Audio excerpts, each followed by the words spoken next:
ओम श्री परमात्मने नमः. ज्ञानदेवांचा आत्मसंवाद प्रकरण पहिलं. शिवशक्ती समावेशन. शिवशक्ती समावेशन प्रकरणाचे समालोचन भाग दुसरा. विषयानुरूप विवेचन. शिवशक्ती समावेशन या पहिल्या प्रकरणाचे विषयानुरूप 6 भाग पडतात. त्यातील पहिला भाग आहे उपक्रमाचा. उपक्रम. पहिली ओवी ही उपक्रमाची आहे. निरुपाधिक जगाला कारणीभूत असणारी व जगाची जननी व जनक असणारी जी देवोदेवी, त्यांना ज्ञानदेवांनी वंदन करून आपल्या ग्रंथाला सुरुवात केली आहे. या उपक्रमाच्या पहिल्या ओवीत त्यांनी त्या देवोदेवींचे वास्तविक स्वरूप कसे आहे ते सांगितले आहे.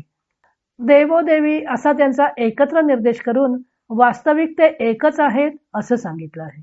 निरुपाधिके, जगाची जनके व मूळिके असा त्यांचा नपुसकलिंगी उल्लेख करून ती मूलतः परब्रह्म स्वरूप असण्याकडे संकेत केला आहे. कारण ब्रह्म हा शब्द संस्कृतमध्ये नपुसकलिंगी आहे. तो पुरुषही नाही आणि स्त्रीही नाही. अशा त्या निरुपाधिक देवोदेवींना ज्ञानदेवांनी वंदन केलं आहे. या प्रकरणाच्या अखेरीस त्यांनी आपण केलेले हे वंदन द्वैतात्मक नसून सामरस्य भावाने केलेले हे वंदन आहे असे स्पष्ट केलेच आहे. त्यामुळे ज्ञानदेवांनी वंदन केल्यामुळे परमात्मा एकमेवाद्वितीय आहे अशा सिद्धांताला बाध येत नाही हे दाखवून दिलेले आहे. तसेच ग्रंथाला त्यांनी नमनाने सुरुवात करून शिष्टाचाराचे पालनही केले आहे. दुसरा भाग आहे शिव व शक्ती व त्या उभयात्मक सृष्टी यांचे द्वैताद्वैत. शिवशक्तीच्या वास्तविक स्वरूपाकडे निर्देश केल्यावर शिवशक्ती हे आभासात्मक द्वैत कसे अस्तित्वात येते, त्यांची जगताच्या निर्मितीची प्रक्रिया कशी होते आणि तरीही त्यांचे ऐक्य कसे असते, त्याचे 45व्या ओवीपर्यंत निरूपण केलेलं आहे. त्यातील 2 ते 9 ओव्यांपर्यंत त्यांनी शिवशक्तींचे सामान्यतः स्वरूप कसे असते त्याचे वर्णन केले आहे. मुळात हे शिवशक्ती यांचे आभासात्मक द्वैत कसे निर्माण होते, तर त्याला एकोहम बहुस्याम अशी परमात्म्याची अनेकत्वाची इच्छा कारणीभूत होती. आवडीची ये सरोभरी स्वसुखाचा आस्वाद घेण्याच्या इच्छेने तो स्वतःच स्वतःला दृश्य विषय होऊन प्रकृती भावाला येतो, शक्तिरूप होतो व एकाच परमात्म्याचे शिव आणि शक्ती असे 2 भाग पडतात. रूपे 2 असली तरी अंग एकच आहे. अनभिव्यक्त असा भोक्तृभाव स्वीकारल्यावर स्वसुखाच्या आवडीच्या भरात प्रियूची प्राणेश्वरी झाला आहे. त्याच्या स्वसुख भोगण्याच्या आवडीनेच शक्तिरूप धारण केलं आहे. मग शक्तीने शिवाला भोक्तृपद दिले व स्वतः भोग्य बनली. शक्तीच्या सापेक्षतेने त्याला शिवपद प्राप्त झाले. थोडक्यात त्या परमात्म तत्वातच शिव शक्ती असे 2 भाव प्रादुर्भूत झालेले आहेत. ही त्यांची स्वसुख भोगण्याची आवड इतकी पराकोटीची आहे की दोघे त्या आवडीच्या भरात एकरूप होतात. दोघेही जण एकमेकांना गिळून टाकतात. मग ऐक्य निर्माण झाले की पुन्हा सुख उपभोगण्यासाठी पुन्हा दोघे निर्माण होतात. अशी गिळण्याची व उघडण्याची क्रिया सतत चालू राहते. स्वरूपावलोकनाच्या इच्छेतून शिव व शक्ती यांची निर्मिती झाली आहे. त्यांचे अधिष्ठानभूत परमात्म तत्व एकच आहे, म्हणून त्यांना एक म्हणावं तर ते द्वैत भासवतात. त्यामुळे त्यांना एक म्हणावे की 2 म्हणावे याचा निर्णय करता येत नाही. स्वसुखाच्या आवडीच्या भरात ती अनेक अवस्थातून स्वसुखाचा भोग घेत असतात, जगाची निर्मिती करतात, त्या अखिल चराचर सृष्टीचा लय देखील करतात.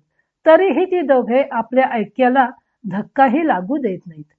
तिसरेपणाचा वाराही त्यांना शिवत नाही, कारण त्या दोघांना एकाच परमात्म्याची सत्ता व प्रकाश लाभलेला आहे. त्यामुळे त्यांना परमात्म्याहून भिन्न असं अस्तित्व नाही. तसेच शिव व शक्ती ही दोघेही एकमेकांना आधारभूत आहेत. सिद्ध सिद्धांत पद्धतीत गोरक्षनाथ म्हणतात की शिवस्याभ्यंतरे शक्ती शक्तेरभ्यंतरे शिव अंतरम नैव जानीयात चंद्रचंद्रिकयोरिव. शिव शक्तीने युक्त आहे आणि शक्ती शिवाने युक्त आहे. चंद्रापासून चांदणे भिन्न नाही, त्याप्रमाणे शिवाहून शक्ती भिन्न नाही. या शक्तीने युक्त असा शिवच पिंड ब्रह्मांडाचा आधार आहे आणि शक्तीविना शिव हा केवळ शव आहे. म्हणजेच शिवातील इकार हा शक्तिवाचक आहे. शिवोपि शक्तिरहित कर्तुम शक्तो न किंचन स्वशक्त्या सहित सोपी सर्वस्याभासको भवेत. स्वशक्तीने युक्त शिवच सर्व निर्माण करतो असा गोरक्षनाथांचा सिद्धांत आहे. आद्यशंकराचार्य सौंदर्य लहरीत म्हणतात की शिवशक्त्या युक्तो यदि भवते शक्तः प्रभवितुम न चेदेवं देवो न खलु कुशल स्पंदितुमपि. शिवशक्तीने युक्त झाला तरच तो समर्थ होतो, बलिष्ठ होतो. शक्तीने युक्त नसेल तर तो श्वास घेण्यास अथवा हालचाल करण्यासही समर्थ होत नाही. एकूण शिवाच्या आधाराशिवाय शक्ती कार्य करू शकत नाही व शक्तीने कार्य निर्माण केले नाही तर शिव ते पाहू शकत नाही, कारण त्याच्याकडे स्वतंत्र कर्तृत्व नाही. तो तर काही नाहीपणाने युक्त आहे. त्यामुळे शिव व शक्ती हे वस्तुतः दोन पदार्थ नसून ती दोघे मिळून एकच वस्तू आहे आणि त्यांची अशी ही जोडी अनादी कालापासून एकपणेच नांदत आहे.